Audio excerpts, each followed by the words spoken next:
Saturday evening பசங்களுக்கு chicken செஞ்சு தர சொல்லி சாயந்தரமே பார்த்தீங்கன்னா சிக்கன் ஒரு 1/2 கிலோ வாங்கிட்டு வந்து கொடுத்துட்டாங்க. மஞ்சத்தூள் போட்டு க்ளீன் பண்ணி எடுத்து வச்சுக்கிட்டேன். அப்படியே பார்த்தீங்கன்னா வெங்காயம், தக்காளி, இஞ்சி பூண்டு பேஸ்ட்டும் ஃப்ரெஷ்ஷாக வந்து அரைச்சி எடுத்து வச்சுட்டுங்க. எல்லாமே கட் பண்ணி எடுத்து வச்சுட்டு சிக்கன் செய்ய ஆரம்பிச்சிட்டேன்.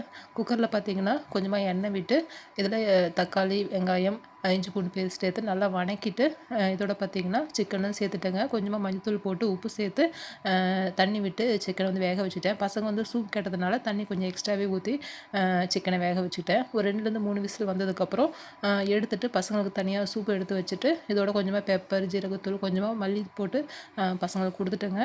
இப்போ கடாயில் பார்த்தீங்கன்னா கொஞ்சமாக எண்ணெய் விட்டுட்டு சோம்பு, பட்டை, லவங்கம், ஏலக்காய் சேர்த்துட்டு நம்ம எடுத்து வச்சுருக்க சிக்கனையும் தண்ணியோட சேர்த்துக்கிட்டேன். இப்போ இதோட மசாலா சேர்த்துட்டு பார்த்தீங்கன்னா தேவையான உப்பு சேர்த்துட்டு கொஞ்சமாக புதினா சேர்த்து மூடி போட்டு வச்சுட்டேங்க. நல்லா சுண்டி வந்ததுக்கப்புறம் பெப்பர் தூள் சேர்த்துட்டு கொத்தமல்லி தூவி இறக்கிட்டோமா சிக்கன் கறி ரெடி ஆகிடும். இதோடய சைடு பை சைடு இட்லியும் ரெடி பண்ணி சாப்பிட்டாச்சு.